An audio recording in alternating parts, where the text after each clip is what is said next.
don't we talk a little bit about dispersion patterns and then into pivots and... Yeah, I mean, there's some pretty interesting people that do some stuff or strategies for tour guys, and it's good for tour guys, but it's awesome for like college kids and other people. But a little of it is the golfer really thinks they're shooting, and I'm stealing this, but he thinks you're shooting a rifle, and the truth of it is you're shooting a shotgun. If I get any of my tour guys and we hit 10 6-irons, 10 5-irons, 10 4-irons, those shot patterns are going to go out there and they're going to have shape and they're going to have a personality. They're going to start, smaller as the club gets longer. They're going to get wider, and you're going to know how far across it is and how front to back it is, and they'll pattern up. And if you watch tour guys over the course of time, just like this pattern that's up, the bulk of those balls are to the left. So a little of it is teaching your players how to aim that shotgun and not the rifle, and that will do tons for especially the guy that's a 5 to 6 handicap that's trying to learn how to be a 1 or 2 handicap. I mean, it'll do so much for them. So, and you don't have to have a TrackMan to do this. You can go kind of have people hit those and kind of document where they land in line and guess. It'll give you the same pattern, the same dispersion, but that's so much of it is to know what the player's bias is, and then to teach them to play around that, because the short side's what kills these guys. Yeah, especially on the tour. And if you've got a very aggressive superintendent in your course, sometimes that can be the case at home as well. But at the end of the day, you're trying to get them to understand where they need to aim for what they do. Scott Fawcett's got some great stuff, playinglessons.com. I encourage you guys to look at it. He's here at the show. His stuff is really good, and there's a lot of other people doing that as well. But most of it's getting your student, to Scott's point, your members to understand, well, this is what you do all the time. Well, we could try and change your golf swing, but you could just aim over here, or you could move the ball position. So a lot of those things, again, that are pretty simple, but the engine that makes your shot pattern, and I think one of the things we both agree on is pretty misunderstood, no matter how you box anything up in golf, is the pivot. What your body's doing and where it orientates has a huge impact on what the club does. So we're going to kind of, that's something we're pretty passionate about, right? Yeah, 100%. This is actually, when we were on the phone a bunch talking about this presentation, I told Mark that something he said to me like 3 years ago. Was it 3 years ago? Roughly. Probably. And we're in San Antonio sitting around talking, and I saw that he was out helping Graham McDowell a little bit, just looking at his golf swing, and we sat down and had lunch, and he was like, this guy's wants to hit a fade, and he's got to draw by his pivot. And I always knew that, but I'd never really put words to it before. Like, I thought that, I'm like, ooh, that guy looks draw to me. But like, whenever he said it out loud, I'm like, and that really struck a chord with me, where like I watched that much more. And then when a guy comes in, and it's always interesting, especially better players, you ask them what they want to do with it. It's always the first question: what shot shape do you hit? What's your big miss? Both ways, one way, right, left, and then and you get somebody like my first guy here. This is Will Claxton. This guy is pure, and he hits push draws. This is, to me, it's like an ultimate push draw pivot right there, where he has a big lateral shift to the right. He's been over it a ton. He's got some right bend. And, I mean, he just looks push draw all day long to me. Now, if he walked in there and told me he wanted to hit fades, I'd be like, I don't know about that, bud.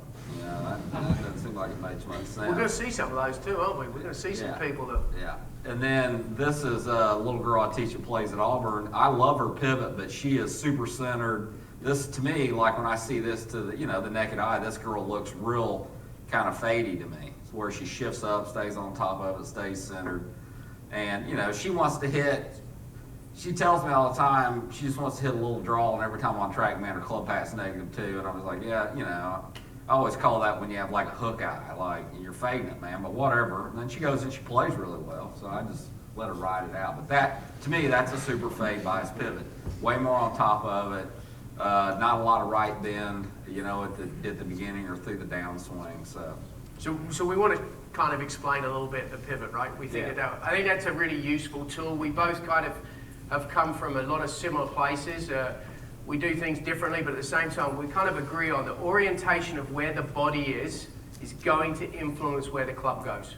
So yes, at address, we can move the ball back. That influences the direction more in to out. We can do different things with direction where we're aiming. But at the end of the day, if you understand the orientation of where the body's moving, particularly in the backswing, Scott's made the point, he's a backswing teacher, backswings don't hit golf shots, but they set up the loading action for the downswing. And I think one of the things we do on tour is if a player asks us for help and they have a slight mismatch, we're good. Graham McDowell's a friend of mine. He asked me to look at it a few years ago, that story, and I was doomed. I was like, well, gee, mate, I just keep doing what you're doing. Because there was no way that you were going to fix someone whose mindset was they wanted to hit pull fades, but they've got this big draw bias pivot. Reality is when he plays golf, he's kind of draw blind, and he hits these shots. His idea of a fade is like a shot that might fall 1 yard to the left. I worked with Chad Campbell for a couple of years, the same thing. Chad, oh man, did you see how straight that was? It was fading. But he's hit a push. Like he can't draw it and can't not fade it. So anyway, let's talk a little about this. This is a video that I shot. I did this for one of my students, and I think this will make sense to you guys. Okay, so you understand the pivot. In a perfect world, okay, we're going to use our shoulders relative to the target as a reference. So we start pretty square.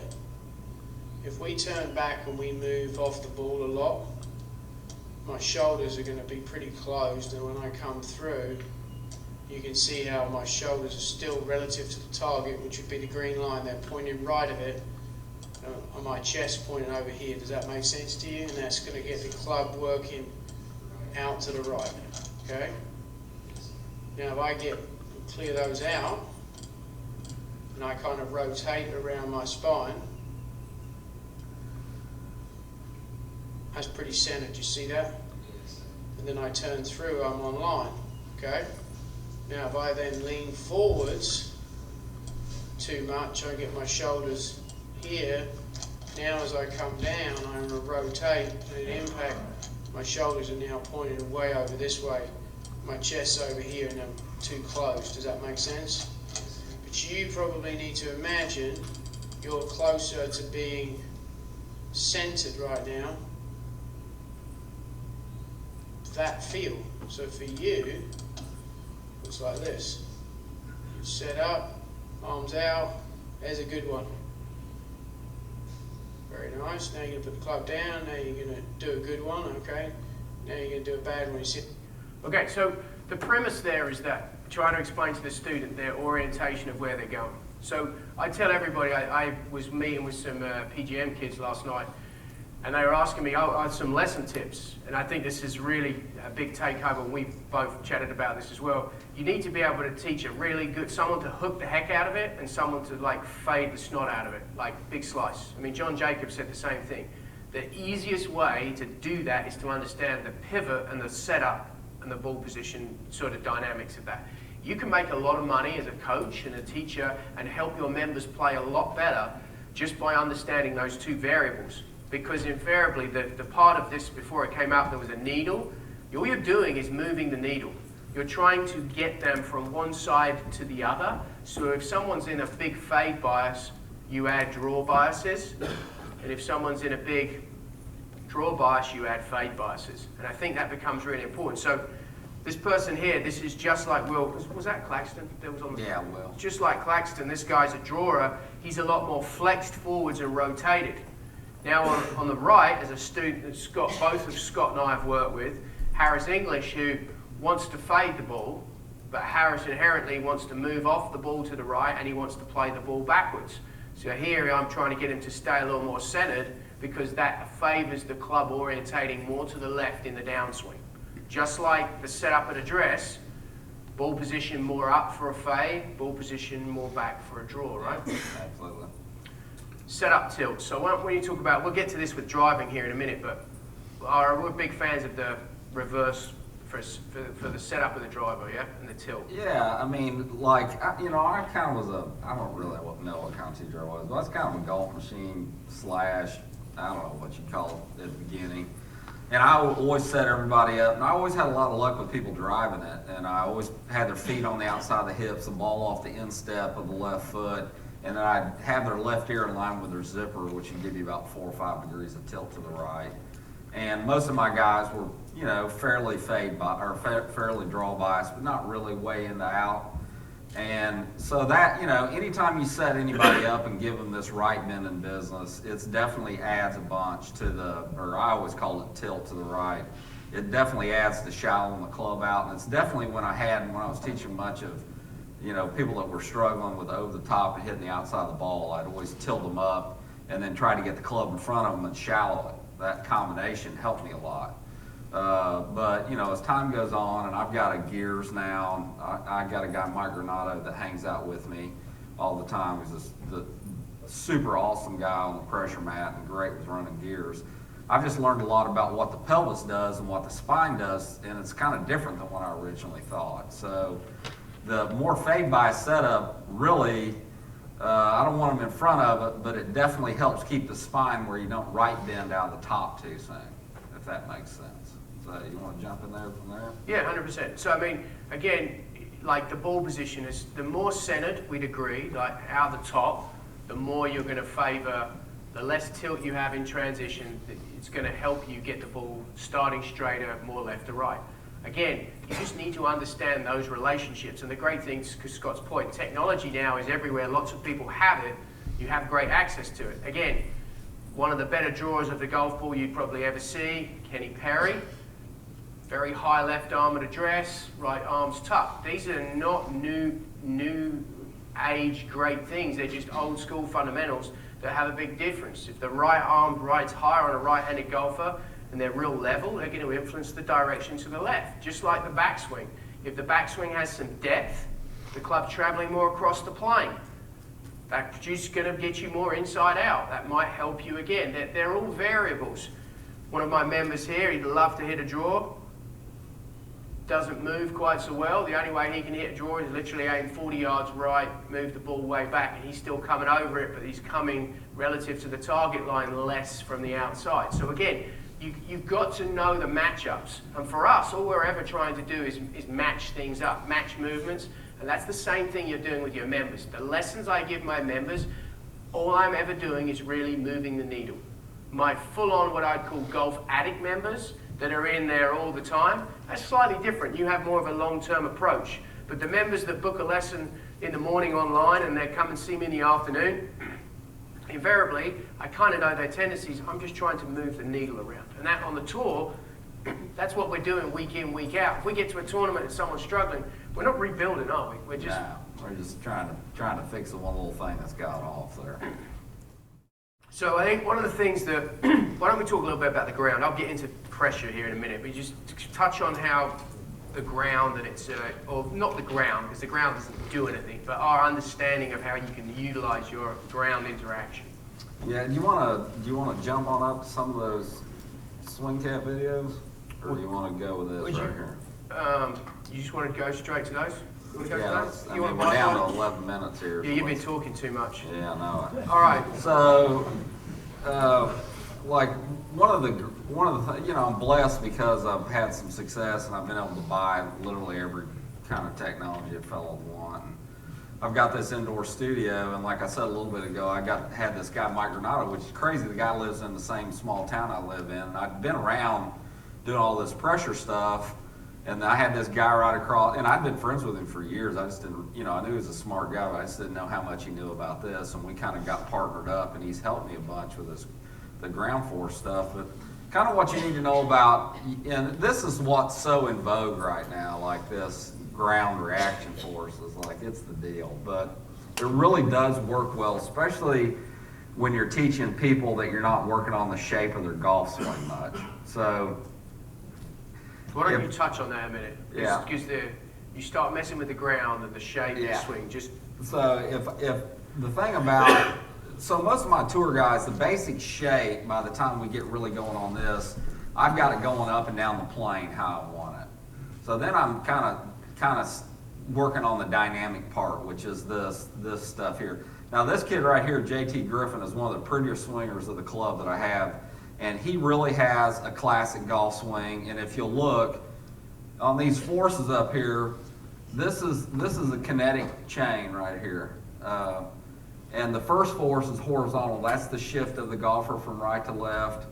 The middle one's torque, that's the resistance against the ground, and the third is vertical, and you can see he's matched that right up with the first little line you see is the downswing, the change of directions, and the other little line is impact. You can see his vertical matches right up at impact.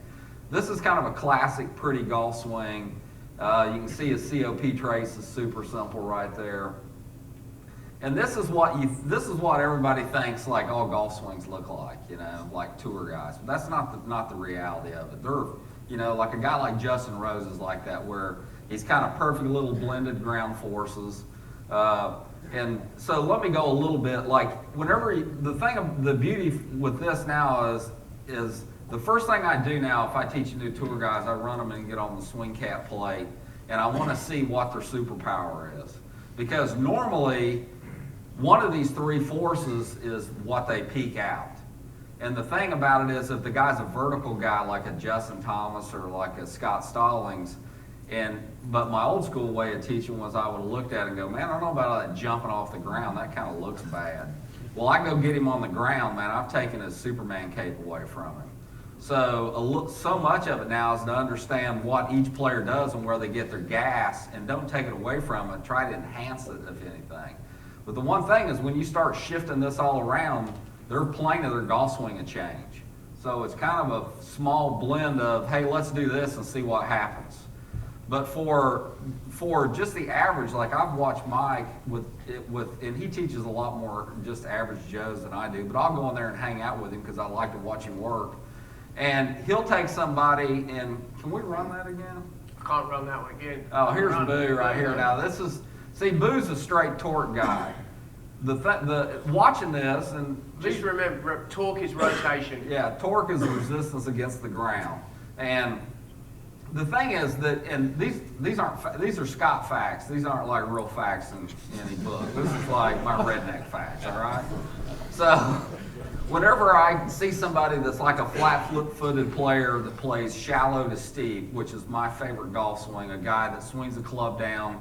When the lead arms parallel the ground, you draw a line down the shaft, the line points over the top of the ball, and then from there he's shallow, then he's gonna go to a steepener to touch the ball, because he's gonna touch the ball. So he's gonna pull the handle down, he's gonna control dynamic loft, and he's gonna use a lot of torque. That's the most accurate swing, I think. Those guys hit it straight, like a Duff, Sergio, those guys are torque guys. They're shallow to steep with a lot of torque. But not far. It's not the farthest, it's just the most accurate in my redneck book of rules, all right? So, but whenever you kick up a guy like Stallings, like you can see Stallings, he shoots up that vertical, and his vertical is kind of real early right there. But that works for him because he has so much forward lean, he's got to get out of the way. And you can see like his horizontal right there is kind of blah. It's like a big round. So he's got a real long push shift across there, and then he's just trying to get over the point where he can kind of jump out of the ground and get out of the way. So we watch all these things, but if you will notice, and I hate that we can't keep replaying these slides, but the one thing is we don't let people most of the time dilly-dally around with the pressure in their trail side. So, and you know, I'm stealing a lot of stuff from Mike here, but the thing that really helped me, I've always been a backswing playing guy. Like I looked at a lot of Tiger stuff when he was a man, and there was a video of him shot on a driving range at Isleworth when he was a man, and I realized that shot on the elbow plane line. So when his lead arm was parallel to the ground and the club was vertical, it was dead on the downswing plane line. So in my mind, I'm thinking, okay, if the club gets like that, I'm relatively set up to I can abbreviate my backswing and have a really good chance of being on plane and hitting a straight shot. But if I swing it back there and the club's underneath and I abbreviate, I'm probably going to hit a push. And if I swing it out there and have it way in front of me and abbreviate my backswing, I'm probably going to hit a pull.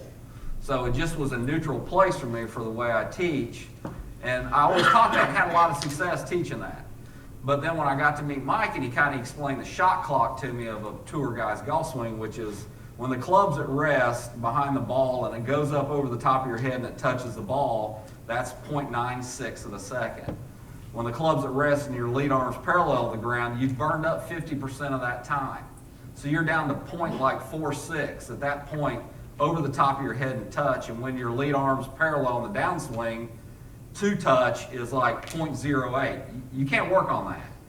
So the part I always worked on, I get it now why I lucked into being a decent instructor, because I was working on the area where you had time to work on it. So whenever you get somebody and get them set up and then don't get them dilly-dallying on their trail side and stand over it, because the one thing, because I'd been to all these pressure guys and they kept telling me all this different stuff and everybody was different. But they're all like exactly like you have to have this pressure here, this pressure here. The one thing I've learned is every one of these tour guys have a different amount of pressure in different places. And there's not really a right or wrong. But the one constant in using a pressure mat is when the lead arm is parallel to the ground on the downswing and you have that 0.8 left, those guys that hit it the best are moving less than 20% pressure to the lead foot. And what I mean by that is like a guy like Boo Weekly, he'll have about 70% lead arm parallel on the downswing, and at touch he might have 78, 76. That like Will Claxton, Joe Duran I teach, pure guys, every one of them are standing over there on their left foot stable before that, when they have no time left to touch the ball. So that's the number one thing that I've learned using a swing cap plate. And then how to more help pressure on the lead leg sooner, so that an impact will have enough time in that 0.8 seconds to line it up. Yeah. But the big take home is be careful when you're working with ground forces, because it's going to change and jeopardize the plane. So when a lot of people, or the direction and orientation of the club and the face, great players, they can kind of do it, but you might get great forces, torques, from a club golfer, and they may hit it really bad. I mean, that's kind of it's just like a TrackMan. When I've had guys come in there zero TrackMan, I had no idea where the thing was going. It's no different here. It's like it's give and take. You know, you gotta massage a little bit and see what you get out of it. But the biggest thing that I've learned from the 3D and from the swing cat is that the spine relatively stays around 90 degrees. I used to always think there was way more right bend in the backswing than there was, but I've had a bunch of tour guys on the gears, and the one thing we see is the right pelvis goes up. It looks like you're behind it, but the spine stays around 90 degrees, and when the lead arm gets parallel to the ground, then you get the right bending. With irons, you get to like 100 degrees. With drivers, you get to like 107. And that is the phase of it late that shallows you out, is the shallower at the end. So it's like those people you see that are all stuck back, it's like they're not cruising over on top of it with a neutral spine. So I do tons of that now, where especially the college girls I'll get that I help, they'll all show up all right bent, hanging off the right foot. Mass and pressure are different deals, but sometimes you got to use some mass to help you get your pressure over there. If your spine's up at 90 and your lead hip's lower in transition, the ground's pushing you forward and you can slide over on top of it and then shallow out late. That's really the best things that I've learned in the last few years with all the technology I have.